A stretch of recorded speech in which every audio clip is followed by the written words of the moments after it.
Hi, I'm Andrew Hawley. This is my final project presentation for TEDV 411, Spring 2017.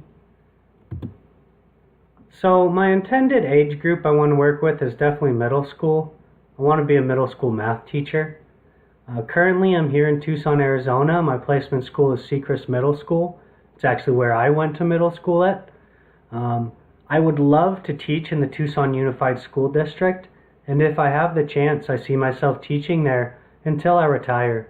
I went to school at TUSD as a kid, and I like the district, and I want to participate in it. And I see myself being in Tucson for a very long time.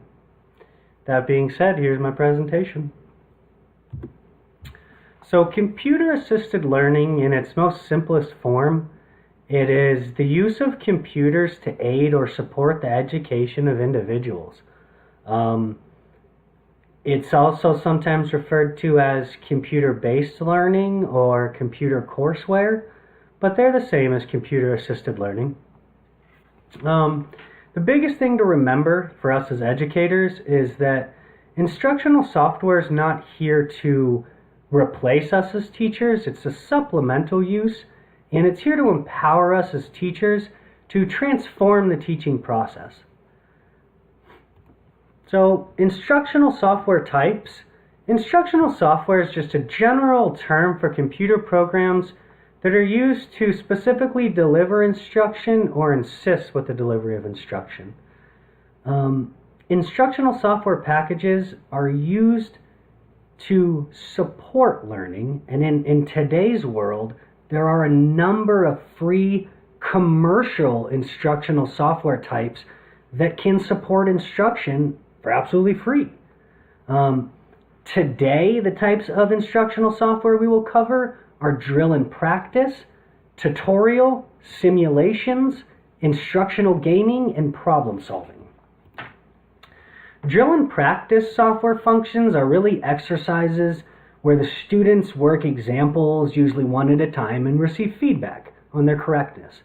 They can vary from a simple okay or try again to more animated displays and verbal explanations. Types of drill and practice activities can be flashcard or chart fill activities, or there could be more sophisticated forms such as branching drills. Branching drills, they're software that moves students to advanced levels based on mastery, or can kind of help them move back in the lessons based on whether they're answering questions correctly or not. It's more of an individualized learning, and you're seeing it a lot more in all of our types of instructional software. A big thing in drill and practice is appropriate feedback. Appropriate feedback for correct and incorrect answers. It must be simple and displayed quickly, and you can't provide more information for a wrong answer than a right answer. And what I mean is, clicking on right answers supplies a yes, but clicking on a no answer may supply a paragraph of explanation, leading children to click on wrong answers a lot, which is what we don't want. Some benefits of drill and practice is the rehearsal students get and the automaticity that comes from that.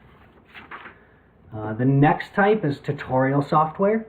This is when an entire instructional sequence on a topic is delivered in a self-contained instructional unit rather than a supplement. Of course, this does supplement instruction as well and not replace us teachers, but it is in itself a unit of instruction. It is a true teaching material. Tutorials can either be linear or branching. Linear is where it provides the same sequence of explanations, feedback, practice, regardless of differences in learners. Branching is where we talked about earlier. It's the more sophisticated, differentiated instruction. With these tutorials, there should be thorough use or control by the students and the rate at which the students go through the tutorial.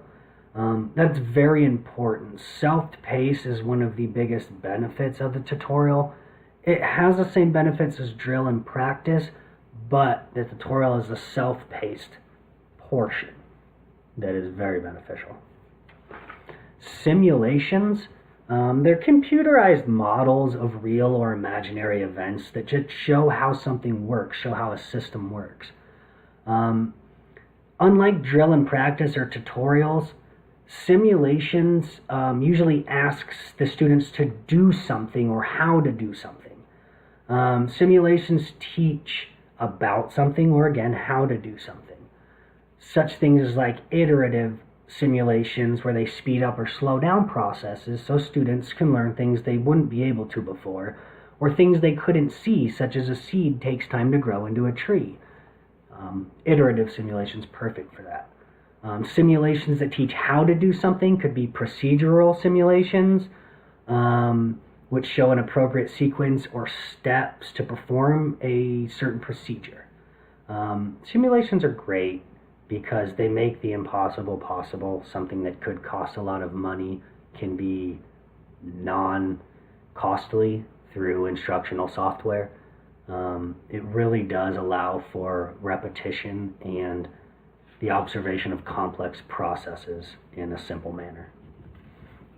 So, instructional gaming's neat, obviously, because the word game's in it. This really gets children involved because it's fun.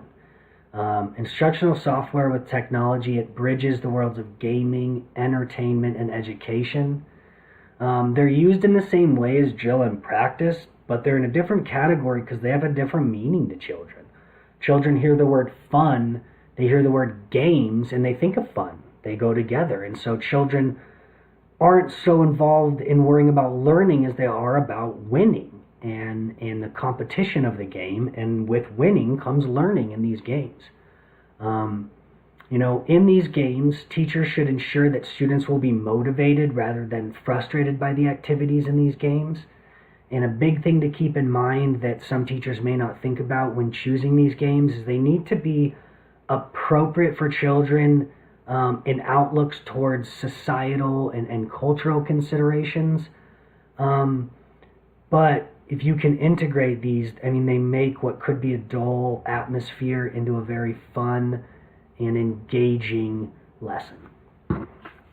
So the last type is problem solving, and they're used to really, of course, teach problem solving skills. They're for fostering component skills. So problem solving, they're directed at achieving goals or getting to an answer when a solution is not readily obvious, where you have to really dig into something to find out what is being asked. There's two approaches to the proper role of fostering instructional software and problem solving abilities, and that's content area problem solving skills, such as software that focuses on teaching content area skills as like mathematics and science, and problem solving skills like general problem solving ability, taught directly through specific instruction and practice in component strategies, like sequences and steps or predicting outcomes. Problem-solving software is really great as it promotes visualization of problem solving, and it's meaningful to students because it illustrates how information is applied and where information is derived from in actual problems. I'll touch briefly on Lexia. Lexia is really neat. It offers support for students, whether they are on level, whether they are struggling, whether they are advanced. It offers lessons automatically recommended based on their prior performance on the online activities, which can then be delivered in individual formats or small group formats. It's neat because it provides teachers with valuable resources as well. Students can work independently online, and it'll also give real-time data to the teachers through formative assessments as such. The lessons are really neat. They're scripted in a way that provide explicit instruction in a sequential manner. Lexia really is something that is great for intervention and support. It allows the students to work at their own pace. Orchard's another great one. It has information for on-target students, for advanced students.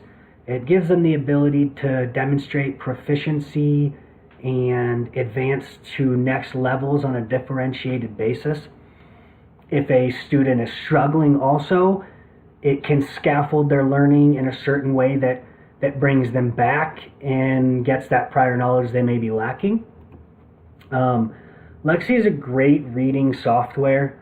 I mean, it combines formative benchmarks and assessments and state standards, motivated instruction, qualitative data reporting. It's easily separated by grade bands, such as like pre-K through 4th, 4 through 6, 7 through 9th. It has skill building activities. It has individualized instruction that remediates and reinforces. It really is the balanced approach to instructional software or online education. I wanted to throw Khan Academy in here real quick because it really is the all in all of instructional software in my opinion.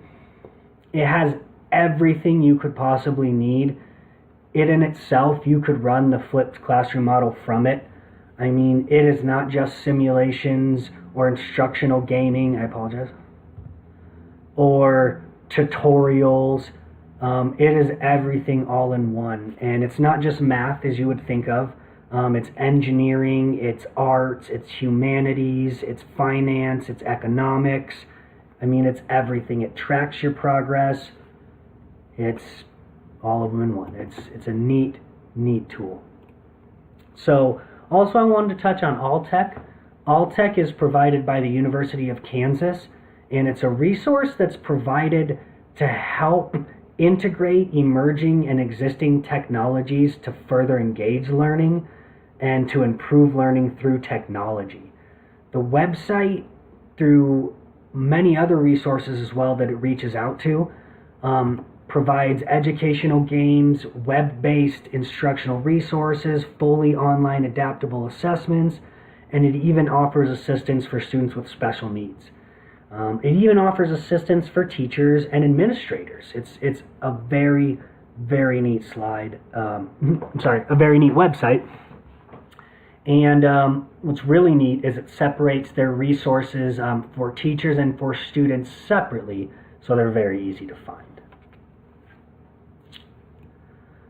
Lastly, the NACCE article, it stresses 6 key points that interactive media and technology, when used intentionally and appropriately, can be effective tools to support learning and the development of and the development of students. But of course, there are limitations on the use of technology, and there, of course, must be special considerations specifically given to the use of technology when considering infants and toddlers. Digital citizenship is something that is very important to remember as well as equitable access is essential. Most importantly, when thinking about access to technology and screen media, is that research and professional development of us as teachers continuing is of utmost importance. Some numbers in here that I found important. The American Academy of Pediatrics, the White House Task Force, said that any amount or type of screen media in children under 2 years of age should be recommended in no more than 1 to 2 hours. And for children over 2, I apologize. Let me take back on that. The numbers were for that they recommend no more than 1 to 2 hours of total screen time per day for children older than 2. And that would include us. We're children older than 2. I'm 30 years old. And I agree that 2 hours of screen time is enough screen time for anyone. When I say that, I laugh inside because I take fully online courses. this one in particular, I spent 20 plus hours a week completing coursework. When I'd complete the PowerPoint, for example, I spent 8 to 10 hours on that PowerPoint alone. So I agree, 2 hours is more than enough. 8 was too much. So the passive use of technology and any type of screen media is not an appropriate replacement for active play engagement with other children and interactions with adults. Interactions with technology and media should be playful. They should support creativity, support exploration, pretend play, active play, and outdoor activities. When used appropriately, technology and media can enhance children's cognitive and social abilities. Some principles to guide the appropriate use of technology that are listed by NAEYC in the article are, above all, the use of technology and tools and interactive media should not harm children. It should never be used in ways that are emotionally damaging, physically harmful, are disrespectful, degrading, dangerous, or intimidating to children. They should be developmentally appropriate, and these practices must guide decisions about whether and when to integrate technology and interactive media into early childhood programs. I can't stress enough that professional judgment is required to determine if and when a specific use of technology or media is age appropriate, and this happens on an individually appropriate and a culturally and linguistically appropriate level as well. So, in conclusion, the availability of free instructional software such as Khan Academy and Alltech and NAEYC and the others is really what's going to help me in meeting the student standards, the Common Core standards, the teacher standards, the technological standards. What will be of utmost importance for me in achieving all of this is determining when to use each specific type. I have so much available to me to help meet the standards that doing the legwork to determine which types and when to use these types is what's going to help me be most successful. Basically, my discriminatory skills to find out when and where and what in regards to instructional software is what's going to help me be successful. Thank you for watching. I very much appreciate it. And I had a great semester, Dr. Arnold. Your instructions are always so in-depth. Your objectives are always extremely clear. And your expectations are extremely well stated. And I appreciate everything you did. And thank you for everything you have taught me.